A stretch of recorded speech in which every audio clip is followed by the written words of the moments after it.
Bismillahirrahmanirrahim. Assalamualaikum warahmatullahi wabarakatuh.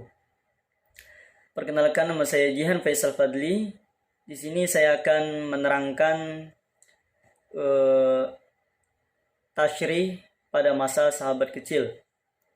Adapun pembahasan di dalamnya adalah mengenai kondisi sosial politik pada masa sahabat kecil, kemudian tokoh ulama mujtahid pada masa sahabat kecil, kemudian ada keistimewaan tasyrih pada masa sahabat kecil, kemudian yang terakhir ada kesimpulan.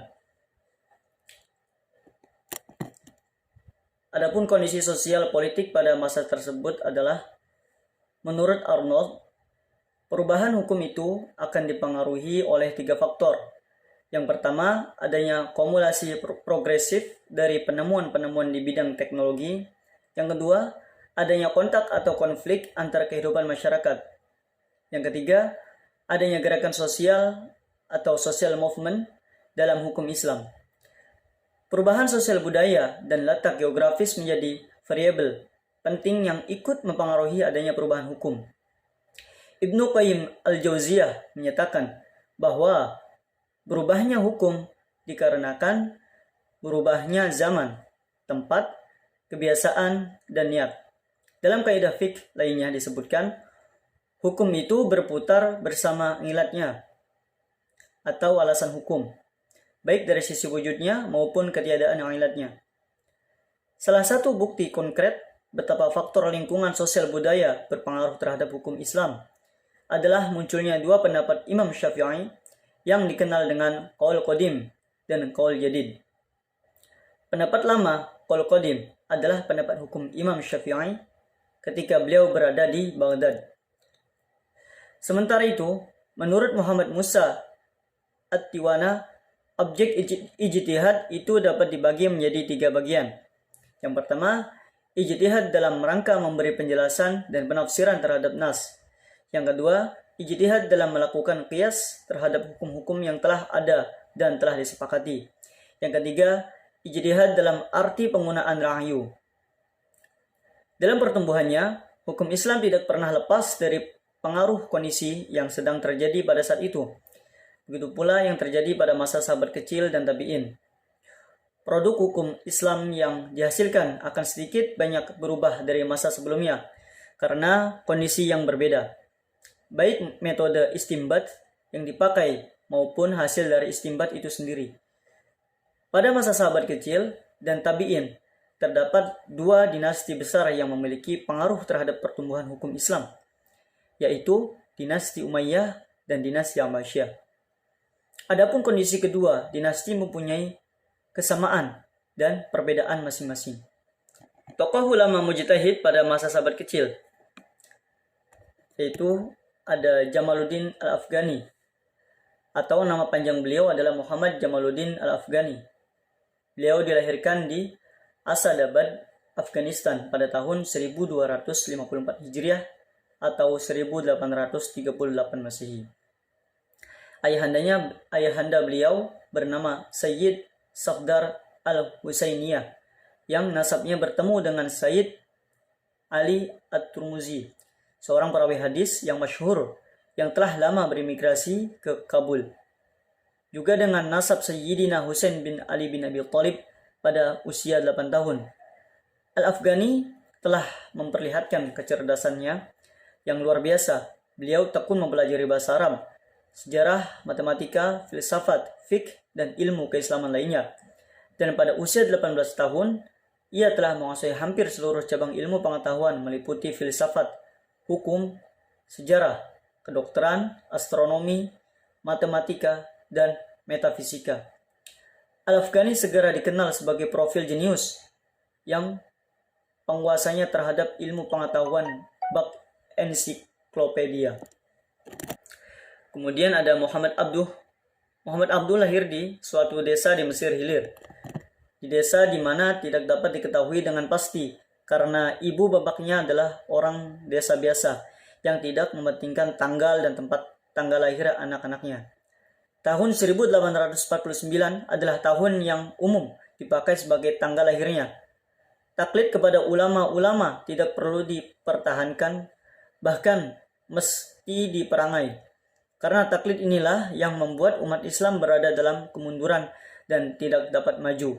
Muhammad Abduh dengan keras mengkritik ulama-ulama yang menimbulkan faham taklid. Sikap ulama ini membuat umat Islam berhenti berpikir dan akal mereka berkarat.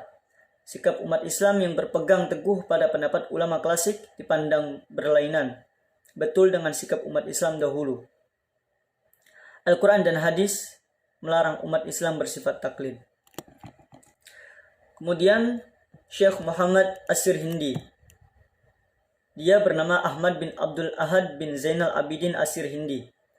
Nasabnya bersambung pada Umar bin Khattab, dilahirkan pada malam Jumat tanggal 14 Syawal tahun 971 Hijriah, bertepatan dengan tahun 1563 Masehi di kota Sirhind di negeri India. Kedua orang tuanya memberikan nama Syekh Ahmad. Syekh Ahmad mempunyai beberapa manhaj untuk mencapai fase kebangkitan. Yang diantaranya, dia banyak memberikan pengajaran dan pendidikan kepada umat untuk mempersiapkan mereka berdakwah dalam level yang tinggi. Kemudian dia mengkritik pada pemikiran filsafat yang menyimpang dan pemikiran tasawuf yang batil dari para penganut wihdatul wujud dan ittihad, yakni orang bisa bersatu dengan Tuhan. Kemudian dia memerangi semua bentuk syirik dan lain-lain. Kemudian Sayyid Ahmad Syahid. Sayyid Ahmad Syahid lahir pada tahun 1786 di Rai Bareli, suatu tempat yang terletak di dekat Lucknow.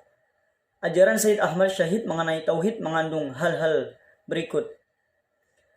Yang pertama, yang boleh disembah hanya Tuhan secara langsung tanpa perantara dan tanpa upacara yang berlebihan. Kemudian, yang kedua, kepada makhluk tidak boleh diberikan sifat-sifat Tuhan. Malaikat, roh, wali, dan lain-lain tidak mempunyai kekuasaan apa-apa untuk menolong manusia dalam mengatasi kesulitannya. Kemudian yang ketiga, sunnah atau tradisi yang diterima hanyalah sunnah Nabi dan sunnah yang timbul di zaman khalifah. Yang empat, Sayyid Ahmad Syahid juga menentang taklid pada pendapat ulama, termasuk di dalamnya pendapat keempat imam besar. Oleh karena itu, berpegang pada mazhab tidak menjadi soal yang penting. Sungguh pun ia sendiri adalah pengikut mazhab Abu Hanifah, karena taklid ditentang pintu ijtihad baginya terbuka dan tidak tertutup. Kemudian Muhammad Abdul Wahab. Beliau adalah salah satu pelopor pembaruan dalam dunia Islam Arab. Adalah suatu aliran yang bernama Wahabiyah yang sangat berpengaruh di abad ke-19. Pelopornya adalah Muhammad Abdul Wahab pada tahun 1703 sampai 1787 Masehi, yang berasal dari Najd, Saudi Arabia. Pemikiran yang dikemukakan oleh Muhammad Abdul Wahab adalah upaya untuk memperbaiki kedudukan umat Islam dan merupakan reaksi terhadap paham tauhid yang terdapat di kalangan umat Islam saat itu. Paham tauhid mereka telah bercampur aduk oleh ajaran-ajaran tarikat yang sejak abad ke-13 tersebar luas di dunia Islam. Di setiap negara Islam yang dikunjunginya, Muhammad Abdul Wahab melihat makam-makam syekh tarikat yang bertebaran. Setiap kota, bahkan desa-desa, mempunyai makam syekh atau walinya masing-masing. Ke makam-makam itulah umat Islam pergi dan meminta pertolongan dari syekh atau wali yang dimakamkan di sana untuk menyelesaikan masalah kehidupan mereka sehari-hari. Ada yang meminta diberi anak, jodoh, disembuhkan dari penyakit, dan ada pula yang minta diberi kekayaan. Syekh atau wali yang telah meninggal dunia itu dipandang sebagai orang yang berkuasa untuk menyelesaikan segala macam persoalan yang dihadapi manusia di dunia ini. Perbuatan ini menurut paham Wahabiyah termasuk syirik karena permohonan dan doa tidak lagi dipanjatkan kepada Allah Subhanahu wa taala. Masalah tauhid memang merupakan ajaran yang paling dasar dalam Islam. Oleh karena itu, tidak mengherankan apabila Muhammad Abdul Wahab memusatkan perhatiannya pada persoalan ini. Ia memiliki pokok-pokok pemikiran sebagaimana sudah saya tulis di makalah. Kemudian, adapun keistimewaan tasyri pada masa sahabat kecil, pada masa sahabat merupakan masa perkembangan fikih yang disilahkan sebagai masa muda, remaja yang dimulai dari periode Khulafaur Rasyidin dan sahabat-sahabat senior hingga lahirnya Imam Mazhab dari tahun 11 sampai 132 Hijriah, meliputi periode Khulafaur Rasyidin pada tahun 11 sampai 40 Hijriah atau 632 sampai 661 Masehi, dan periode Umayyah pada tahun 40 sampai 132 Hijriah atau sekitar 661 sampai 750 Masehi. Ada dua keistimewaan yang menonjol pada masa Khulafaur Rasyidin, di antaranya yaitu yang pertama, kodifikasi ayat-ayat Al-Qur'an serta menyebarkannya yang dimaksudkan untuk mempersatukan umat Islam dalam satu wajah tentang bacaan Al-Qur'an agar tidak ada perbedaan yang berakibat perpecahan. Kemudian yang kedua, pertumbuhan tasyrih dengan ra'yu sebagai motivasi besar terhadap para fuqaha untuk menggunakan rasio sebagai sumber ketiga, yaitu qiyas. Adapun kesimpulan dari pembahasan yang saya sampaikan pada kali ini adalah pada masa sahabat kecil dan tabi'in terdapat dua dinasti besar yang memiliki pengaruh terhadap pertumbuhan hukum Islam, yaitu dinasti Umayyah dan dinasti Abbasiyah. Adapun kondisi kedua dinasti mempunyai kesamaan dan perbedaan masing-masing.